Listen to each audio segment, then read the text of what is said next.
আজকে আমরা শিখব কিভাবে ইনকাম ট্যাক্স পেমেন্ট করতে হয়, বা যদি কখনো কোনো আউটস্ট্যান্ডিং ডিমান্ড এসে থাকে তাহলে কি করে পেমেন্ট করব সেটা আমরা আজকে শিখব।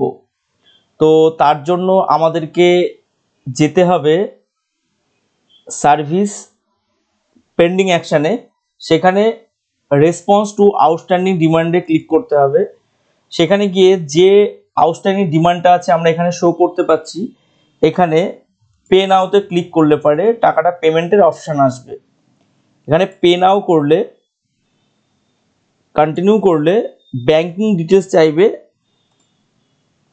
তো ব্যাংকিং ডিটেলসটা আমরা হাইড করব। পেমেন্ট পেজ আমাদের সামনে খুলে গেছে। এবার কনফার্ম করলে পারে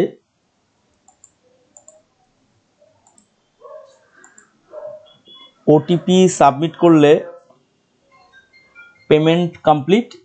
এখান থেকে আমি পেইড চালানটা ডাউনলোড করে নেব।